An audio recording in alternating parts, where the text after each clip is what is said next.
Praise the Lord. இன்னைக்கான வார்த்தையை பார்க்கறதுக்கு முன்னாடி, பக்கத்து வீட்ல இருக்கிறவங்க மேல நம்மளுக்கு அன்பு இருக்கா அப்படிங்கிறத பார்க்க போறோம். எடுத்துக்கொள்ளலாம் கலாத்தியர் 2ஆம் அதிகாரம் 9ஆம் வசனம். அந்த வசனத்தை வாசிக்கிறதுக்கு முன்னாடி, பவுலை பத்தி தான் நம்ம இன்னைக்கு பார்க்க போறோம். பவுல் யாரு? ஒரு அப்போஸ்தலன். அப்போஸ்தலன்னா யாரு? புறஜாதியாருக்கு, புறஜாதியார்னா ஏசப்பனா யாருன்னே தெரியாதவங்களுக்கு ஏசப்பாவை பத்தி சொல்லி கொடுக்கறது, சுவிசேஷத்தை சொல்லி கொடுக்கறது, சொல்லி கொடுத்துட்டு அந்த இடத்துல புறஜாதியார் மத்தியில ஒரு சபையை கட்டி எழுப்பி அந்த இடத்துலயே இருக்காம இன்னும் வேற வேற இடங்களுக்கு போய் வேற வேற புறஜாதியாரை கண்டுபிடிச்சு அவங்களுக்கு ஏசப்பாவை பத்தி கற்றுக் கொடுத்து இன்னும் நிறைய சபைகளை ஸ்தாபிக்கிறவங்க தான் அப்போஸ்தலன்னு அழைக்கப்படுவாங்க. அப்படிப்பட்ட அப்போஸ்தலர்கள் ஒரே ஒரு குறிப்பிட்ட இடம் கொரிந்து பட்டணத்துல மட்டும்தான் இருப்பேன் அப்படின்னு சொல்லிட்டு இருக்க மாட்டாங்க. கொரிந்து பட்டணத்துக்கு பவுல் போறதை பார்க்க முடியும். கலாத்தியர், எபேசியர், பிலிப்பியர், தெசலோனிக்கேய சபைகளுக்கு போறதை பார்க்க முடியும். ஒரு குறிப்பிட்ட இடத்துல பவுல் இல்ல. பவுல் ஒரு அப்போஸ்தலன். வேற வேற புறஜாதியாரை கண்டுபிடிச்சு வேற வேற சபைகளை ஸ்தாபித்து ஊழியத்தை தொடர்ந்து செஞ்சுட்டே இருக்கிற ஒரு ஓட்டத்துல பவுல் இருக்கிறத பார்க்க முடியும். அப்போ அப்போஸ்தலன்னா யாரு? அப்போஸ்தலன் அப்படின்ட்டு உங்களுக்கு அந்த வார்த்தை கேட்ட உடனே என்ன ஞாபகம் வரணும் அப்படின்னா, ஏசப்பாவை பத்தி தெரியாத பிள்ளைங்களுக்கு ஏசப்பாவை பத்தி சொல்லி கொடுத்துட்டு அவங்களுக்கு நடுவுல ஒரு சபையை கட்டி எழுப்பிட்டு அதே இடத்துல இருக்காம வேற பட்டணத்துக்கு உடனே போய் இன்னும் எந்தெந்த பட்டணங்கள் ஏசப்பாவை பத்தி தெரியாம இருக்காங்களோ அந்த பட்டணத்தார்கிட்டையும் ஏசப்பாவை பற்றி கற்றுக் கொடுத்து அந்த இடத்துலயும் சபையை உருவாக்குறவங்க தான் அப்போஸ்தலன். கலாத்தியர் 2ஆம் அதிகாரம் 9ஆம் வசனம் தெளிவா சொல்லுது, பவுலும் பர்னபாவும் புறஜாதியாருக்கு ஏசப்பாவை பற்றி கற்றுக் கொடுக்க பிரித்தெடுக்கப்பட்டவர்கள், தேவனால பிரித்தெடுக்கப்பட்டவர்கள் அப்படிங்கிறது அந்த வசனத்தின் மூலயமா தெரிஞ்சுக்கலாம்.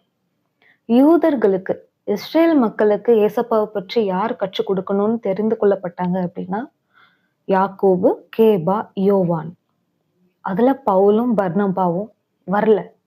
ஆனா அப்போஸ்தலர் 13ஆம் அதிகாரம், 14ஆம் அதிகாரம், 17, 18 இந்த அதிகாரங்களை வாசிச்சா தெரியும், பவுல் சுவிசேஷத்தை சொல்லி கொடுக்கும்போது, ஏசப்பாவை பத்தி சொல்லி கொடுக்கும்போது தன்னுடைய ஜனத்துக்கு எப்படியாவது ஏசப்பாவை பத்தி கற்றுக் கொடுத்துடணும், ஏசப்பாவை எப்படியாவது சொல்லிடணும், ஏசப்பாவை பத்தி அவங்க அறிஞ்சுக்கணும்.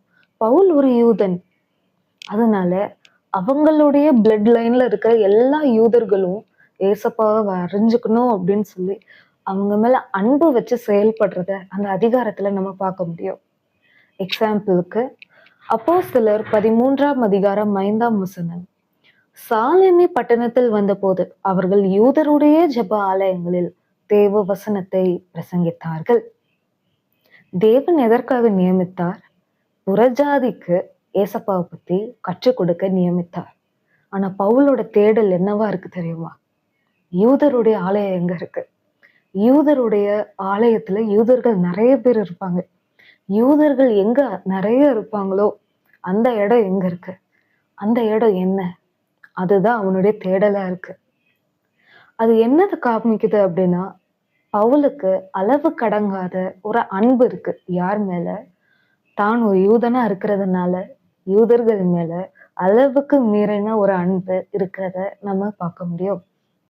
இன்னும் பாருங்க, அப்போஸ்தலர் 14ஆம் அதிகாரம் 1 வசனம், இக்கோனியா பட்டணத்திலே அவர்கள் இருவரும் யூதருடைய ஜெப ஆலயத்தில் பிரவேசித்து, யூதருடைய ஜெப ஆலயத்தில் பிரவேசித்து புறஜாதியாருடைய ஆலயத்தில் பிரவேசித்து அப்படின்னு எழுதியிருந்தா நாம ரிலேட் பண்ணியிருந்திருக்கலாம். எப்படி ரிலேட் பண்ணியிருக்கலாம்? கலாத்தியர் 2ஆம் அதிகாரம் 9ஆம் வசனத்துல கர்த்தர் எதற்காக பவுலை பிரித்தெடுத்தார்? புறஜாதியாருக்கு இயேசுப்பாவை பத்தி கற்றுக் கொடுக்க பிரித்தெடுத்தார். அதனால புறஜாதியாருடைய ஜெப ஆலயத்துக்கு பிரவேசிக்கும்படி புறஜாதியாருடைய ஜெப ஆலயத்தை தேடுறான் அப்படின்னு சொல்லி நாம ரிலேட் பண்ணியிருக்கலாம். ஆனா வசனம் தெளிவா சொல்லுது, புறஜாதியாருடைய ஜெப ஆலயத்த அவன் தேடல. அதற்குள்ள அவன் பிரவேசிக்கல. எதை தேடுறான் தெரியுமா? யூதருடைய ஜெப ஆலயம் எங்க இருக்கு? யூதருடைய ஜெப ஆலயத்துல பிரவேசிக்கணும். அவனுடைய தேடல்லாம் எங்க இருக்கு? அன்பு, தாகம் எல்லாம் எங்க இருக்கு தெரியுமா? தான் ஒரு யூதனா இருக்கிறதுனால, தன்னுடைய பிளட் லைன்ல வர எல்லா யூதர்களும் ஏசப்பாவை அறிந்து கொள்ள மாட்டாங்களா? அப்படின்ட்டு ஆசையோட, அன்போடு செயல்படுறத இந்த வசனத்திலயும் பார்க்க முடியும். இன்னும் கீழே போனீங்கன்னா, இன்னும் மேல மேல வாசிச்சீங்கன்னா, அப்போஸ்தலர் 17ஆம் அதிகாரம் 10ஆம் வசனத்தை வாசிச்சு பாருங்க. உடனே சகோதரர் ராத்திரி காலத்திலே பவுலையும் சீலாவையும் பெரோயா பட்டணத்துக்கு அனுப்பிவிட்டார்கள். அவர்கள் அங்கே சேர்ந்து யூதருடைய ஜெப ஆலயத்திற்கு போனார்கள். திரும்ப யூதர்கள், யூதர்கள், யூதர்கள். இதுதான் பவுலுடைய எண்ணமா இருக்கு. புறஜாதியாருக்காக பிரிக்கப்பட்ட பவுல் அன்பின் நிமித்தமாக தன்னுடைய இருதய துடிப்பு ஃபுல்லா எதன் மேல இருக்கு தெரியுமா? ஏன் ஜனம், ஏன் யூதர்கள், என்னுடைய யூதர்கள் ரட்சிக்கப்பட்டுற மாட்டாங்களா? நான் ஒரு யூதன், மற்ற யூதர்களும் ஏசப்பாவை அறிந்து கொள்ள மாட்டாங்களா? அப்படி அன்போடு தாகத்தோடு இருக்கிறத இந்த வசனத்திலையும் பார்க்க முடியும். அப்போஸ்தலர் 18ஆம் அதிகாரம் 4ஆம் வசனம். ஓய்வு நாள் தோறும் அவன் ஜெப ஆலயத்திலே சம்பாஷணம் பண்ணி யூதருக்கும் கிரேக்கருக்கும் புத்தி சொன்னான்.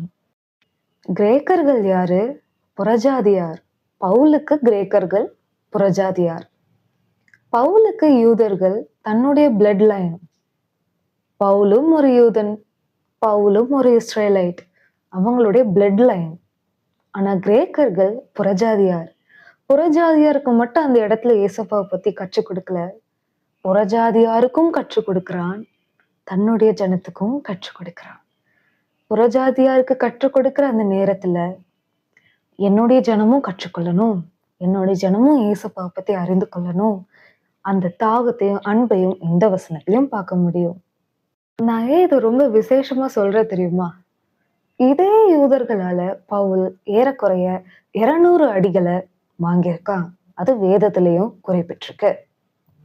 இதே இது நாமளா இருந்தா, நாம ஒரு ஃபங்க்ஷனுக்கு போறோம் அப்படின்னா, அந்த ஃபங்க்ஷன்ல நம்மளுக்கு தெரிஞ்ச சொந்தக்காரங்க நம்மள தெரிஞ்சுக்கிட்ட மாதிரி காமிக்கல அப்படின்னா, அந்த இடத்துல நம்ம சாப்பிடுவோமா? ஒரு வாய் தண்ணி குடிப்போமா? இல்ல. உடனே அந்த இடத்த விட்டு வெளியில போயிடுவோம். ஏன் போவோம்? அந்த இடத்துல எனக்கு ரெஸ்பெக்ட் கொடுக்கல, எனக்கு மரியாதை கொடுக்கல, நான் யாரோ மாதிரி ட்ரீட் பண்ணிட்டாங்க அப்படின்ட்டு நம்ம உடனே வெளியே போயிடுவோம்.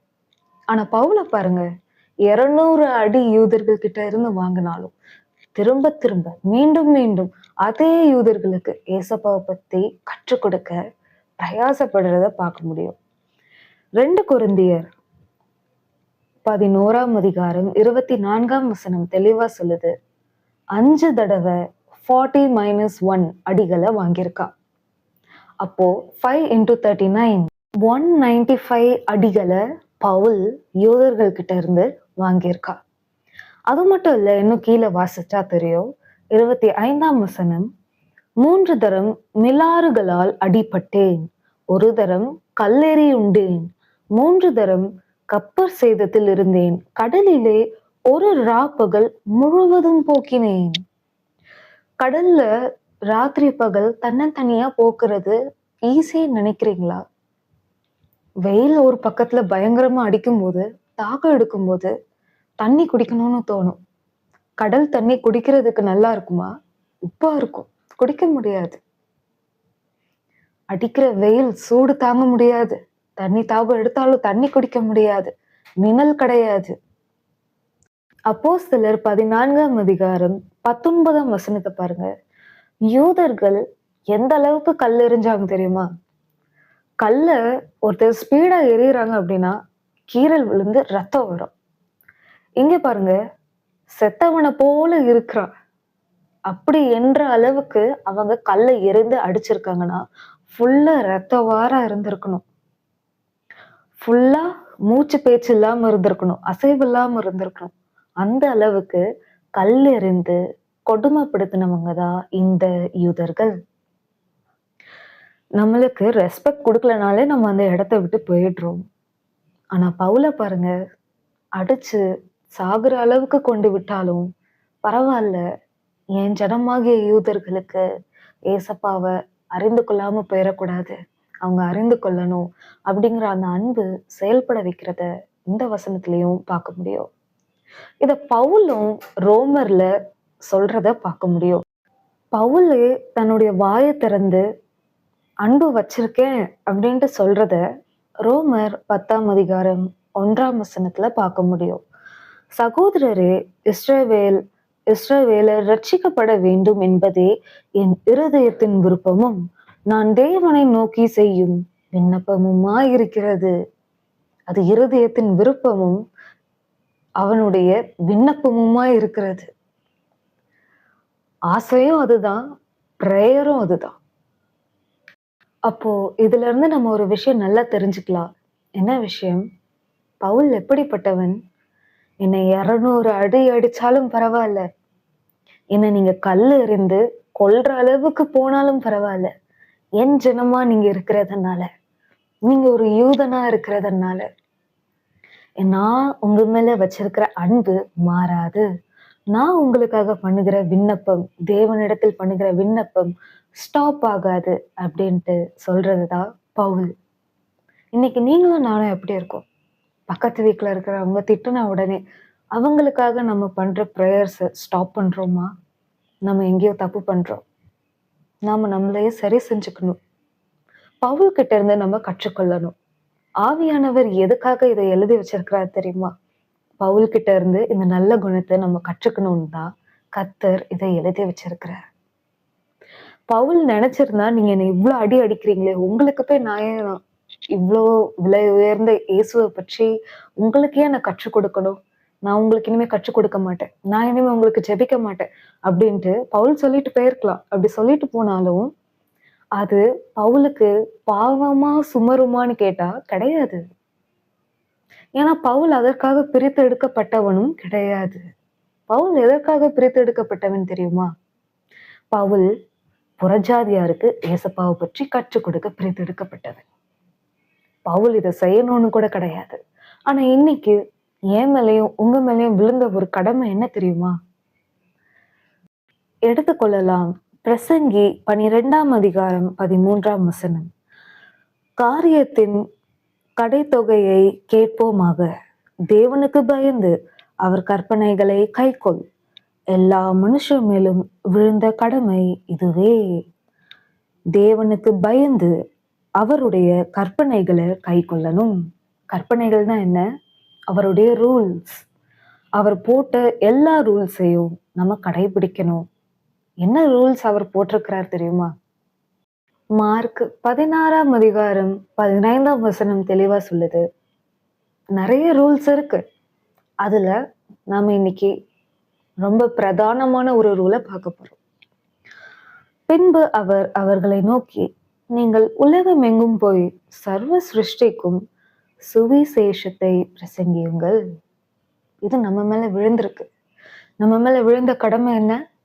அவருடைய எல்லா ரூல்ஸையும் கை கொள்ளணும். அதுதான் நம்ம மேல விழுந்த கடமை. பவுலுக்கு அது செய்யணும்னு அவசியமே கிடையாது. ஆனா செய்தான். எதன் நிமித்தமாக? அன்பின் நிமித்தமாக அதை செய்தான்.